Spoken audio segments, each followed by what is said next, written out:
Hello दोस्तों, नमस्कार। एक बार फिर से स्वागत है आपके अपने यूट्यूब चैनल देव जी के ट्रिक्स में। तो दोस्तों, हमारे चैनल पर देख सकते हैं एलटी ग्रेड की बेहतरीन तैयारी आपकी चल रही है। सुबह 11 बजे आप लोगों के लिए जीके का एक बेहतरीन प्रैक्टिस सेट आपका दिया जाता है, जो कि यहाँ पर देखा जाए बहुत ही महत्वपूर्ण क्वेश्चन आपको लिए जाते हैं। और यहाँ पर देखा जाए तो रात को 9:30 बजे जो एलटी ग्रेड हिंदी की तैयारी हो आपकी स्पेशल होती है, जिसमें आपको प्रैक्टिस सेट भी आपको दिया जाता है। साथ में हमारी एक सीरीज और आपकी चल रही है पीवाई की सीरीज, वो भी आपको दी जा रही है ना, जो आपको उसी के साथ आपकी थ्योरी भी है महत्वपूर्ण, वो भी कवर किया जा रहा है। तो बेहतरीन कंटेंट के साथ आप लोगों के लिए तैयारी यहाँ पर कराई जा रही है। बाकी आप लोग अभी तक हमारे ऐप से नहीं जुड़े हैं तो हमारे ऐप में जुड़ सकते हैं, है ना। ऐप में आप लोगों के लिए बेहतरीन व्यवस्था आपको सिर्फ 99 रुपये में की गई है। यहाँ पर जो आपकी हिंदी साहित्य है, जिसकी थ्योरी है ना बेहतरीन प्रिंटेड हाईलाइट नोट्स के साथ होगी। साथ में यहाँ पर 3D नोट्स जो कि आपके कवि और रचनाओं की है। 30 महत्वपूर्ण लोगों के जीवन परिचय है आपके, है ना, जो आपके कवि और महत्वपूर्ण जो आपके लेखक हैं।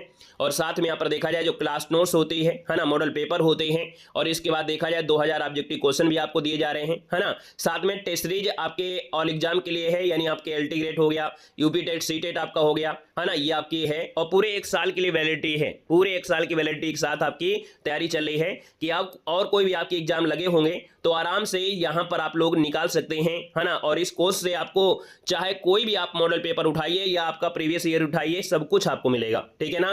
तो और जीके की अगर आप तैयारी करना है तो जीके में आपको हर चीज दी जा रही है 99 रुपए में। आपको हर एक सब्जेक्ट के यहाँ पर देखा जाए तो ई बुक आपको मिलेगा, है ना, जो आपकी थ्योरी बेस में होगी। इसके बाद ई बुक आपको मिलेगा जो आपको ऑब्जेक्टिव क्वेश्चन के साथ होगी।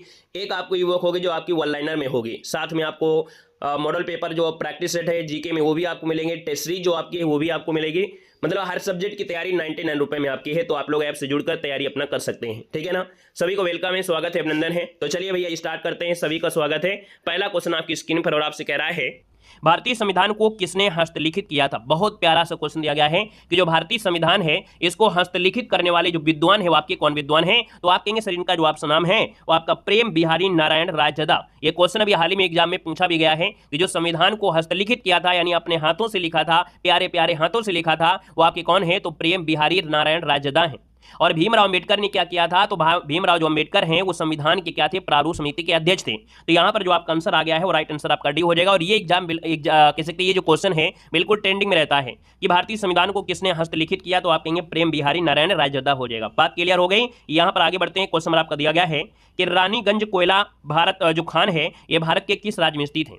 रानीगंज कोयला जो आपका खान है ना, ये भारत का जो पश्चिम बंगाल है वहां पर है। और रानीगंज जो आपका है दामोदर नदी के पश्चिमी किनारे पर है। यानी देखा जाए तो सर जी आपका आंसर क्या हो जाएगा, बी नंबर इसका राइट हो जाएगा, है ना। जो गोंडवाना लैंड आपने सुना है ना, गोंडवाना लैंड, है ना, और छोटा नागपुर पठार का ही एक क्या कह सकते हैं एक भाग होता है जो यहाँ पर वाणिज्यिक कोयला खनन की शुरुआत आपकी यहीं से हुई है। तो ऑप्शन नंबर आपका बी हो जाएगा। अगले क्वेश्चन में आते हैं। क्वेश्चन नंबर आपका दिया गया है, निम्न में से कौन सा स्थल है प्रागैतिहासिक चित्रकला के लिए प्रसिद्ध है।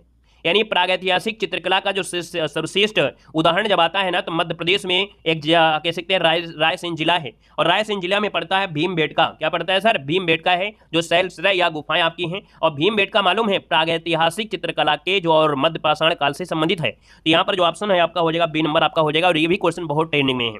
अगले क्वेश्चन को आते हैं। क्वेश्चन आपका दिया है कि द्वितीय बौद्ध समिति का आयोजन कहां पर हुआ था। द्वितीय बौद्ध समिति का जो आयोजन हुआ था दोस्तों, याद रखना, आपके हुआ था वैशाली में। यानी सर ये ऑप्शन अगर आपने बी चुना है तो आपका जवाब क्या हो जाएगा, यहाँ पर राइट हो जाएगा, वैशाली में हुई थी। और पहला राजगढ़ में हुआ था, है ना। और चौथा कुंडलवन में आपका हुआ था। तो इनको आप लोग नोट कर लेना है। क्वेश्चन आपका दिया गया है 5 नंबर में, निम्नलिखित सूफीवाद के सिलसिलों में कौन संगीत के विरुद्ध आपका था। यानी यहाँ पर देखा जाए सूफीवाद के जो सिलसिले हैं इनमें से संगीत के विरुद्ध जो आपका था, इनमें से नाम क्या है। तो इनका नाम है यहाँ पर नक्शबंदी सिलसिला। यानी आप कहेंगे जो नक्शबंदी सिलसिला है इसकी स्थापना 14वीं शताब्दी में ख्वाजा बहाउद्दीन नक्शबंद ने किया था, ठीक है ना। यानी ये सिलसिला जो था समय यानी संगीत के विरुद्ध था। और आपको पता होगा जो सूफी होते हैं ये सबसे अधिक कट्टरवादी होते हैं सिलसिला में। तो इन्होंने अकबर की उदार नीतियों का विरोध भी किया था। तो यहाँ पर जो आंसर आपका दिया है वो आपका डी नंबर इसका राइट हो जाएगा। नेक्स्ट क्वेश्चन आपसे दिया गया है कि किस सिख गुरु को अकबर ने 500 बीघा जमीन दी थी। यहाँ पर देख सकते हैं अकबर ने 500 बीघा जमीन भी दिया था। और ये आपके थे गुरु रामदास जो कि चौथे गुरु थे।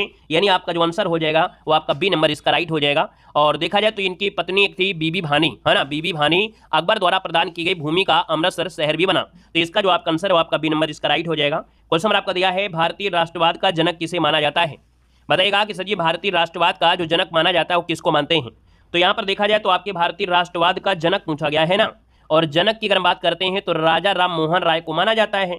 है ना, राजा राम मोहन राय को नवजागरण का अग्रदूत, अतीत का भविष्य, भारतीय राष्ट्रवाद का जनक, आधुनिक भारत का पिता, नव प्रभात का भोर्त का तारा, ये ढेर सारे नामों से संबोधित किया है।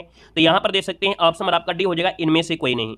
तो नाम किसका बताया हमने, राजा राम मोहन राय को कहा जाता है, इसका ऑप्शन नंबर आपका डी हो जाएगा, क्योंकि इनमें कोई ऑप्शन ही नहीं है। अगला क्वेश्चन आपसे दिया गया और आपसे कह रहा है कि हिंदुस्तान रिपब्लिकन संगठन की स्थापना की गई थी। हिंदुस्तान रिपब्लिकन संगठन की स्थापना की गई थी, क्वेश्चन नंबर आपका 8 दिया गया है। और 8 की अगर बात कर लेते हैं तो आपका आंसर सजीव भी हो जाएगा, ये आपके है कानपुर में। हमने कहा रिपब्लिकन लगा देता है ना, तो आप कहेंगे रिपब्लिकन आपका आंसर हो जाता है। तो सर जी क्या होता है, ये कानपुर में आपका हुआ था, युवा क्रांतिकारियों ने कानपुर में किया था। तो आपका जो आंसर हो जाएगा वो आपका बी नंबर है, राइट हो जाएगा, याद रखना है। इसमें आपके संस्थापक में देखा जाए तो आपके सचिन सन्याल थे जो अध्यक्ष थे, राम प्रसाद बिस्मिल, जोगेन चंद, है ना, जो आपके चंद्रशेखर आजाद, ये लोग आपके शामिल रहे हैं। अगले क्वेश्चन को आते हैं। क्वेश्चन आपका दिया गया है कि चंपारण कृषि जांच समिति का सदस्य निम्नलिखित में से कौन नहीं था। यानी जो चंपारण का कृषि जांच समिति आई थी, इसमें देखा जाए तो सर जी आपका यहाँ पर देखा जाए तो एफसी जो इस्लाई हैं, डीजे रीड हैं, महात्मा गांधी है, लेकिन ये जो अनुग्रह नारायण दिया गया है, यानी आपका जो राइट आंसर हो जाएगा सी नंबर है, ये आपके इस समिति के सदस्य आपके नहीं थे, तो आपका आंसर सी नंबर इसका राइट हो जाएगा। यानी चंपारण में जो कृषि जांच समिति आपकी आई थी तो उसमें अध्यक्ष बनाया गया था एफजी स्लाई को बनाया गया था। इसमें आपके देखा जाए डीजे जो आपके रीड थे, महात्मा गांधी थे, एलसी ना जो आपके आदामी थे, राजा हरीश प्रसाद नारायण सिंह भी आपके थे, और जय रैनी भी आपके थे, काफी लोग इसमें थे। यहाँ पर आगे बढ़ते हैं। क्वेश्चन आपसे अगला पूछा गया है कि निम्नलिखित में से किसने रविन्द्रनाथ टैगोर को महान प्रहरी कहा है। तो रविन्द्रनाथ टैगोर को महान प्रहरी जो कहा है वो आपके महात्मा गांधी ने कहा था। यानी सर जी जो ऑप्शन आपका दिया गया है वो बी नंबर राइट हो जाएगा। मतलब क्या था कि महात्मा गांधी जी का मानना था कि वे भारत के स्वतंत्रता संघर्ष के पीछे नैतिक बल प्रदान करते थे, तो आपका आंसर आपका बी हो जाएगा। क्वेश्चन नंबर आपका दिया गया है निम्नलिखित में से कौन संविधान सभा का संवैधानिक सलाहकार था। संवैधानिक सलाहकार की बात आते हैं तो हम कहते हैं sir ji B N Rao थे। कौन है यहाँ पर, बी एन राव। आप कहेंगे सर संविधान का पहला प्रारूप तैयार किया गया था जिस पर विचार और परिवर्तन किया गया था प्रारूप समिति द्वारा, संविधान सभा के समक्ष जो संविधान का मसौदा था वो प्रस्तुत किया गया था बी एन राव के द्वारा। अगला क्वेश्चन आपसे दिया गया है कि डॉक्टर भीमराव अम्बेडकर सहित संविधान हेतु गठित प्रारूप समिति में कितने सदस्य थे। तो देखो यहाँ पर सहित लगा दिया है, यानी प्रारूप समिति में कुल सदस्यों की बात कर रहा है, कितने लोग आपके थे। तो यहाँ पर आपका जो आंसर हो जाएगा सर 12 नंबर में, तो आपका आंसर क्या हो जाएगा, तो आप कहेंगे सर इसमें आपके 7 सदस्य थे, यहाँ पर 7 हो जाएगा। बी वाले में देखो आपका 7 हो गया है, टाइपिंग में गड़बड़ी हो गई है ना, तो आप कहेंगे सर यहाँ पर इसको आप लोग कुछ भी कर लीजिएगा, बाकी अगर चाहो तो हम आपको बी है ना और प्लस आपको यहाँ पर यहाँ पर देखा जाए तो बी प्लस सी दोनों आपको नंबर दे देते हैं, क्योंकि ये हमारी गलती है कि आपके दोनों में एक ही सेम आपके ऑप्शन हो गए हैं। तो आप लोग यहाँ पर जब आपके एग्जाम में आएगा तो ऐसा कम नहीं होगा, ठीक है ना। तो यहाँ पर 7 आपके थे, चाहे बी लगाओ चाहे सी, 1 नंबर हम आपको दे रहे हैं। अगला क्वेश्चन आपसे दिया गया और आपसे कह रहा है कि भारतीय संविधान की उद्देशिका में संशोधन किया गया था। तो भारतीय संविधान की उद्देशिका में जो संशोधन हुआ है ना वो एक बार हुआ था, ये 42वें नंबर का संशोधन था। कौन से नंबर का, 42 नंबर का संशोधन था, याद रखना इस बात को, ठीक है ना। 1976 में किया गया था। और याद होगा जो आपका भाग 4 है तो नीति निषेध तत्व में जो अनुच्छेद नंबर 39 का है, समान न्याय निःशुल्क विधिक सहायता, आपके ऐसे प्रावधान भी आपके जोड़े गए थे। तो यहाँ पर जो आपका आंसर वो आपका सजीसी नंबर इसका राइट हो जाएगा। क्वेश्चन नंबर आपका दिया गया और आपसे कह रहा है कि निम्नलिखित में से कौन सा एक राज्य का नीति निर्देशक सिद्धांत संविधान में बाद में जोड़ा गया था। तो देख सकते हैं सर जी यहाँ पर जो आपका आंसर दिया गया है वो राइट आंसर इनमें से क्या हो जाएगा। चलिए यहाँ पर देखो दिया गया है 14 नंबर में, और 14 की अगर बात करते हैं तो आप कहेंगे सर यहाँ पर जो सबसे बाद में जोड़ा गया था, ग्राम पंचायतों का संगठन है, गोवध निषेध है, मुक्त कानूनी सलाह है और समान नागरिक संहिता है। तो समान नागरिक संहिता तो आपका यहाँ पर समान न्याय वाला जरूर आपका होता है। तो मुक्त कानूनी सलाह याद रखना, इसको ऑप्शन से हो जाएगा मुक्त कानूनी सलाह, ये नीति निर्देशक सिद्धांत में जोड़ा गया था भाग 4 में, ठीक है ना। अनुच्छेद 39 की में यहाँ पर आपको मिलेगा जो आपका समान न्याय निःशुल्क विधिक सहायता है ना, वही आपका है। तो ऑप्शन नंबर आपका यहाँ पर सी नंबर है, इसका राइट हो जाएगा, ऑप्शन नंबर आपका सी बनेगा। ऊपर वाला क्वेश्चन आपका क्या रहा है, तो बात घुमा फिरा से आपसे बात किया है और वैसी कोई दिक्कत आपको है नहीं है, ठीक है ना। यहाँ पर देखा जाए तो घुमा फिरा के आपसे बात किया गया है। अगला क्वेश्चन आपसे दिया गया और आपसे कह रहा है कि निम्नलिखित में से कौन भारत की लोकसभा और राज्यसभा की संयुक्त बैठक को बुलाता है। बुलाना मतलब होता है आहूत करना। तो याद रखना है कि लोकसभा और राज्यसभा की संयुक्त अधिवेशन अभी तक 3 बार ही बुलाई जा चुकी है, बस सिर्फ 3 बार। और बुलाने का कार्य करते हैं राष्ट्रपति, भारत के जो राष्ट्रपति होते हैं बुलाते हैं, आर्टिकल नंबर 108 के तहत बुलाया जाता है, ठीक है ना। तो इसका आंसर आपका बनेगा क्या, फर्स्ट नंबर इसका राइट हो जाएगा। क्वेश्चन नंबर आपका दिया गया है कि निम्न में से कौन सा चुनाव निर्वाचन आयोग द्वारा संपादित नहीं किया जाता है।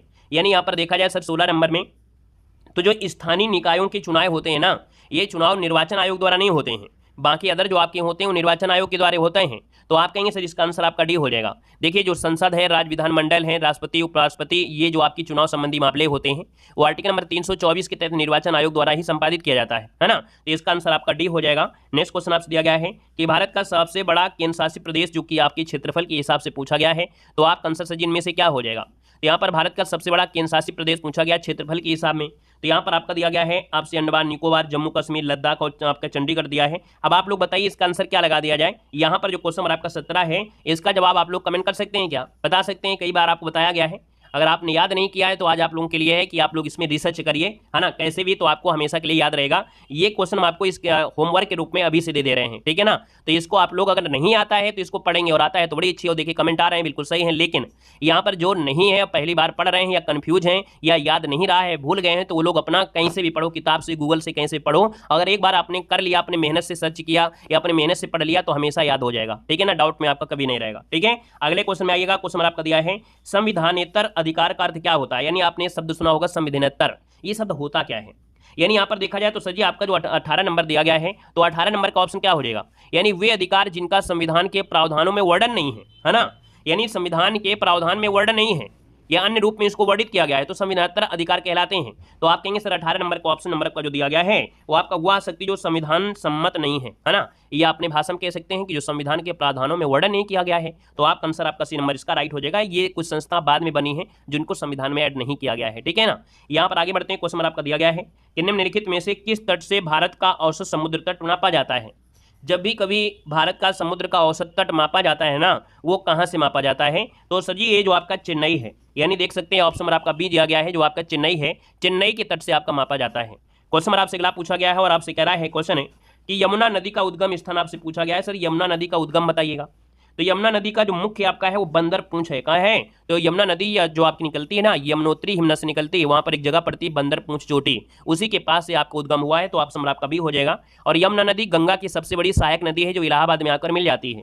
तो ऑप्शन नंबर आपका बी इसका राइट हो जाएगा। क्वेश्चन नंबर आपका दिया है चित्रकूट जो जलप्रपात आपका है वो स्थित है। चित्रकूट जलप्रपात जो आपका है ना, ये कहाँ पर है आपके, चित्रकूट मत लगा देना, ये बस्तर में है, क्योंकि चित्रकूट जलप्रपात नहीं है वहाँ पर मंदाकिनी नदी है चित्रकूट में।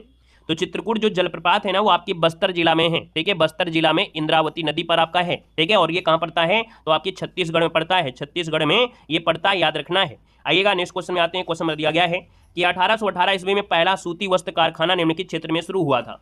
यहाँ पर याद रखना है जो आपका पश्चिम बंगाल में फोर्ट ग्लास्टर है, पश्चिम बंगाल में जो आपका फोर्ट ग्लास्टर है ना, तो वहां पर निकट जो आपका ग्लास्टर है वहां पर पहला सूती वस्त्र कारखाना शुरू किया गया था। लेकिन ये प्रयास सफल नहीं हुआ पाया था, ये प्रयास जो था सफल नहीं हुआ। फिर बाद में 1854 में मुंबई में प्रथम सफल सूती वस्त्र का कारखाना द बॉम्बे मिल के नाम से शुरू किया गया था, है ना। तो यहाँ पर देखा जाए तो इसका आंसर फर्स्ट नंबर आपका राइट हो जाएगा। क्वेश्चन नंबर आपका दिया गया है एक भारहीन गुब्बारे में 200 ग्राम जल भरा गया है, इसका जल में भार क्या होगा।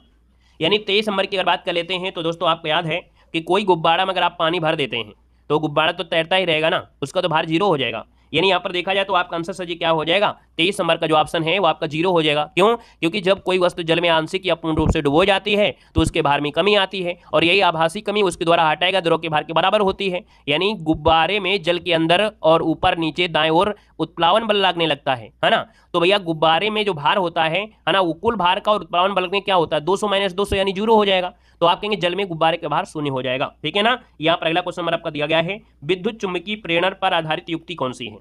यानी विद्युत चुम्बकीय प्रेरण पर कार्य करने वाली जो युक्ति है वो आपका होता है कौन। यहाँ पर देखा जाए जो आपका डायनमो है, कौन है सर, डायनमो और विद्युत मोटर। डायनमो का नाम सुने होंगे और विद्युत मोटर का नाम सुना होगा। विद्युत मोटर ऑप्शन में है नहीं हम लगा देते हैं। तो डायनमो और विद्युत मोटर जो है ना वो चुंबकीय प्रेरण पर आधारित होते हैं। और डायनमो क्या करता है, पहले यांत्रिक ऊर्जा को विद्युत ऊर्जा, मैंने कहा था डायनमो होता है यांत्रिक ऊर्जा को विद्युत ऊर्जा में परिवर्तित करता है। और जो विद्युत मोटर होती है वो पहले उसको करंट देते हैं, यानी विद्युत ऊर्जा को यांत्रिक ऊर्जा में परिवर्तित करता है, ठीक है ना। अगला क्वेश्चन आपसे दिया गया है कि भारी जल को कहा जाता है। तो सर भारी जल को कहते हैं D2O, क्या कहते हैं, यानी भारी जल की जो खोज है वो किया किसने था, ये भी क्वेश्चन बन जाता है। तो सबसे पहली बात होती है कि सर जी भारी जल का सूत्र आपका D2O आपका हो जाएगा, यानी 2O जो आपका सिफिक्स में है। और इसकी खोज जो किया था यूरे ने किया था, किसने किया था, यूरे ने किया था। अगला क्वेश्चन आपसे दिया गया है निम्नलिखित में से कौन हमारे शरीर का सबसे बड़ा दृढ़ भाग है। तो सबसे बड़ा दृढ़ भाग होता है ना कौन, यहाँ पर हड्डियां दिया है, डेंटिन है, सीमेंटान है, ये दंतवल्क जो दिया गया है, क्या दिया गया है, जो दंतवल्क दिया गया है, यानी इसको बोलते हैं इनेमल। इंग्लिश बोलते हैं दांतों का जो इनेमल होता है, यानी दांत की जो शिखर पर सबसे जो कठोर सफेद सफेद चमकदार होता है, चमकीला, है ना, यही आपका होता है कैल्शियम फास्फेट, कैल्शियम कार्बोनेट से आपका बना होता है। तो ये दांतों का जो इनेमल होता है ना, सबसे मजबूत आपका होता है। तो आपका आंसर आपका बी नंबर इसका राइट हो जाएगा। यहाँ पर अगला दिया है, शरीर में लोहे की कमी से कौन सी बीमारी हो जाती है? अगर आपकी बॉडी में लोहे की कमी है तो याद रखना एक बीमारी होती है, कौन? यहाँ पर रिकेट्स है, रक्त छीड़ता है, स्कर्वी है, अधिरक्त स्राव आपका दिया गया है। अब इनमें से आप देखा जाए तो आप कहेंगे सर यहाँ पर लोहे की कमी से जो होती है ना, जिसे बोलते हैं रक्त छीणता, तो आप कहेंगे सर जी रक्त छीणता, इसका आंसर आपका बी हो जाएगा। अब आप कहोगे सर जी हमने कुछ और पढ़ा था, हमारे दिमाग में आ नहीं रहा है, लेकिन कुछ कुछ याद आ रहा है कि हमने पढ़ा कुछ और था, सर जी लिखा कुछ और है। तो भैया जो आपने पढ़ा है वही है, जो आपने पढ़ा है वही शब्द ये है, लेकिन ये हिंदी में है।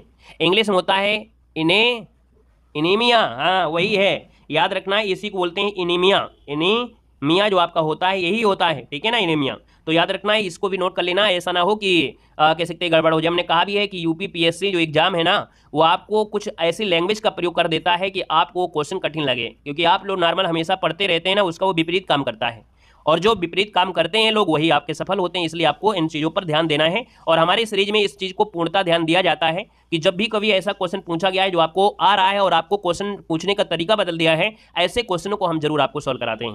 क्वेश्चन नंबर आपका दिया गया और आपसे कह रहा है सर ये भारतीय राष्ट्रीय जैविक विविधता प्राधिकरण स्थापित किया गया, यहाँ पर देखिए 28 नंबर है और 28 को ऑप्शन सही हो जाएगा। 2003 में चेन्नई में किया गया था। कहाँ पर है? जैव विविधता एक अधिनियम आया था 2002 के प्रावधान को तहत कार्यान्वित करने के लिए, यहाँ पर 2003 में किया गया था, और मुख्यालय जो आपका है चेन्नई यानी तमिलनाडु में है। अगला क्वेश्चन आपसे दिया गया है कि पृथ्वी शिखर सम्मेलन का जो आयोजन किया गया था ये कहाँ पर किया गया था? तो भैया आपको याद होगा रियो डी जनेरियो में किया गया था। पृथ्वी शिखर सम्मेलन जो आपका है ये रियो डी जनेरियो आपका जो है ब्राजील में, है ना, 1992 में किया गया था, और ये संयुक्त राष्ट्र संघ का ये पर्यावरण और सतत विकास पर पहला कहीं ना कहीं आपका उद्देश्य आपका रहा है। तो आपका आंसर आपका भी हो जाएगा रियो डी जनेरियो, जो कि आपके ब्राजील में है। सही। अगला पॉइंट दिया गया है, निम्न में से कौन सा एक वित्तीय समावेशन की प्रक्रिया की सफलता में बाधक है? यानी 30 नंबर आपका दिया गया है। तो कह रहा है सर वित्तीय समावेशन की प्रक्रिया की सफलता में बाधक का काम करता है। कह रहा है निम्न आय है, निरक्षरता है, बैंक शाखाओं का अभाव है। आप कहेंगे सभी बातें आपकी हैं, इनमें से ऑप्शन आपका डी हो जाएगा। क्वेश्चन नंबर आपसे अगला पूछा गया है, निम्न में से कौन सा कार्यक्रम है जो ग्रामीण भारत में गरीबी दूर करने हेतु आपका था? हमने कहा कि आपके क्वेश्चन जो आपके 30 ही होते हैं, लेकिन हम आपको क्वेश्चन ज़्यादा कराते हैं। अभी आने वाले समय में हम आपको और ज़्यादा क्वेश्चन कराएंगे, 50 भी कराएंगे, मैराथन भी क्लास कराएंगे, और यहाँ पर करंट अफेयर की क्लास जो आपकी, यानी इसमें जो करंट अफेयर के क्वेश्चन ऐड करेंगे तो वो 1 तारीख से आपको करंट अफेयर के क्वेश्चन भी आपको मिलेंगे। तो सीरीज में या आपके पेपर में तो 30 ही क्वेश्चन होंगे, लेकिन 30 क्वेश्चन ही आपको पढ़कर नहीं जाना है, हम आपको ज़्यादा से ज़्यादा क्वेश्चन आपको पढ़ाएंगे और आप ज़्यादा से ज़्यादा क्वेश्चन पढ़िए। अभी हम आपको करंट अफेयर की भी क्वेश्चन ऐड करेंगे तो क्वेश्चन की संख्या आपकी हो जाएगी 50, लेकिन टॉप 30 क्वेश्चन के नाम से ही सीरीज आपकी होगी। क्वेश्चन ज़्यादा हो जाएंगे, है ना, उससे कोई मतलब नहीं है, क्योंकि आपको पढ़ते रहना है, ठीक है ना। अभी मैराथन क्लास भी हम आपको देंगे तो वहाँ भी आपको क्वेश्चन होंगे, तो आपको पेपर में तो 30 में ले लेंगे, यहाँ से तैयारी आपको अच्छी तरीके से कराई जाएगी। तो देखो हमने कहा सर जी कौन सा कार्यक्रम है जो ग्रामीण भारत में गरीबी दूर करने के लिए किया गया था। यहाँ पर देखा जाए तो सर जी आपका दिया गया है IRDP है, ट्राइसिम है और NRIP, यानी ये सभी योजनाएं हैं। ये जो योजना है कहीं ना कहीं देखा जाए IRDP यानी होता है इंटीग्रेटेड रूरल डेवलपमेंट प्रोग्राम, है ना, ये जो आपका है कहीं ना कहीं ये भी आपके गांव के विकास के लिए। ट्राइसिम जो आपका था training of rural youth for self employment, जो आपका NREP जो आपका है नेशनल रूरल एम्प्लॉयमेंट प्रोग्राम, है ना, ये सब चलाए गए थे ताकि ग्रामीण जीवन को बेहतर बनाया जा सके। अगला क्वेश्चन आपसे दिया गया है कि वर्ष 2011 की जनगणना के अनुसार भारत के निम्नलिखित राज्यों में से किसमें जनसंख्या का घनत्व उच्चतम है? यानी जनघनत्व पूछा गया और भारत में वो भी राज्य पूछ लिया है। अब आप तो आंख मूंद कर लगा सकते हैं सर ये बिहार आपका है। कौन है? यहाँ पर आपका बिहार है, क्योंकि बिहार में 1106, कितनी सर? बिहार में जो आपकी है 1106 आपकी प्रति वर्ग किलोमीटर में है। बंगाल में आपका 1028 है, ठीक है ना। तो इसका आंसर क्या हो गया सर? बिहार हो गया। नेक्स्ट क्वेश्चन आपसे दिया गया है कि निम्नलिखित में से किस राज्य की जनसंख्या सर्वाधिक है? तो यहाँ पर देखा जाए तो सर्वाधिक तो आप कहेंगे यूपी में है, फिर महाराष्ट्र में, फिर बिहार में, फिर गुजरात में, इनके हिसाब से तो आप कहेंगे सर इसका जो आपका आंसर दिया गया है वो राइट आंसर आपका हो जाएगा यूपी, जो आपका है जनसंख्या में सबसे आगे है। क्वेश्चन नंबर आपसे अगला पूछा गया और आपसे कह रहा है निम्नलिखित में से गलत युग्म आपको चिन्हित करना है। कन्नौज आपके इत्र और तेल के लिए आप कहेंगे सही है, मिर्जापुर कालीन के लिए सही है, मुरादाबाद पीतल के लिए सही है, आगरा दिया है चाकू और कैंची के लिए, तो बात गलत हो जाएगी। क्यों? क्योंकि चाकू और कैंची के लिए जो जाना जाता है ना, अलीगढ़ मेरठ जाने जाते हैं। चाकू आपका अलीगढ़ हो गया, मेरठ हो गया ना, यानी कैंची मेरठ हो गई, चाकू आपका अलीगढ़ हो गया। तो ऑप्शन में कौन सा है? तो ऑप्शन में आपका डी इसका राइट हो जाएगा, ठीक है। मतलब यहाँ पर देखा जाए कौन युग्म गलत है तो आपका यही आपका गलत हो जाएगा, ठीक है। अगले क्वेश्चन कराते हैं। क्वेश्चन नंबर दिया है कि भारत में किसने आमदनी पर कर की शुरुआत किया था? भारत में जो आयकर है वो 24 जुलाई 1860 को जेम्स विल्सन के द्वारा आरंभ किया गया था। और ऐसा कर जो होता है ना, चुनिंदा अमीर शाही परिवार ब्रिटिश नागरिकों पर लगाया जाता है, ठीक है ना। और आधुनिक समय में जो आयकर है इस की कह सकते हैं व्यक्ति की जो आय पर लगाया जाने वाले एक वार्षिक कर होता है। तो यहाँ पर जो आपका आंसर है कह रहा है शुरुआत जो आपका किया है वो किसने किया था, तो हमें बताया जेम्स विल्सन, यानी यहाँ पर देखा जाए तो आपका आंसर आपका सी नंबर इसका राइट हो जाएगा। क्वेश्चन नंबर आपका दिया है निम्नलिखित में से किस कोशिकांग को कोशिका का पावर हाउस कहा जाता है। तो कोशिका का पावर हाउस किसे कहते हैं, तो आपकी कोशिका का पावर हाउस कहते हैं माइटोकॉन्ड्रिया को कहते हैं। यानी सर जी ऑप्शन नंबर आपका जो दिया गया है वो आपका सर जी क्या हो जाएगा, बी नंबर इसका राइट हो जाएगा, माइटोकॉन्ड्रिया, क्योंकि श्वसन क्रिया में प्रत्येक जीवित कोशिका की कोशिका द्रव्य और माइटोकॉन्ड्रिया में ही संपन्न होती है। तो इसका जो आपका आंसर है वो आपका बी हो जाएगा। नेक्स्ट क्वेश्चन दिया है सिंगरौली, जो आपका सिंगरौली लघु जल विद्युत परियोजना अवस्थित है। सिंगरौली जो आपका है ना, सिंगरौली उत्तर प्रदेश के सोनभद्र जिले में है, तो जल विद्युत परियोजना है सिंगरौली, यानी आप कहेंगे सर उत्तर प्रदेश में जो आपका सोनभद्र जिला है वहां पर है। ऑप्शन नंबर आपका डी इसका राइट हो जाएगा। नेक्स्ट क्वेश्चन दिया गया है राष्ट्रीय बालिका दिवस कब मनाया जाता है। राष्ट्रीय बालिका दिवस जो मनाते हैं सर वो कब मनाते हैं, यहाँ पर आपको कमेंट बॉक्स में कमेंट करना है। तो सर जी यहाँ पर देखा जाए तो आप कहेंगे सर आप ही बता दो, तो हम कहेंगे सर 24 जनवरी, तो 24 जनवरी यानी ऑप्शन नंबर आपका सर जी सी हो जाएगा। ये 24 जनवरी से मनाया गया है। महिला और बाल विकास मंत्रालय की ये पहल है, कभी कभी क्वेश्चन पूछ लेता है क्योंकि आप लोग अच्छे एग्जाम की तैयारी कर रहे हैं, तो पूछेगा कि सर जी बालिका दिवस जो आपका है ये कौन से मंत्रालय की पहल है, तो ये आपके है महिला और बाल विकास मंत्रालय की, है ना। तो आज के लिए इतना रखते हैं, बाकी हमने कहा है कि रात के 9:30 बजे भी आप लोग यहाँ पर एल्टीग्रेट हिंदी की तैयारी कर रहे हैं, तो आप लोगों के लिए फुल मॉडल पेपर रात को 9:30 बजे भी आपका सोल्व कराता है, ठीक है। धन्यवाद सभी को।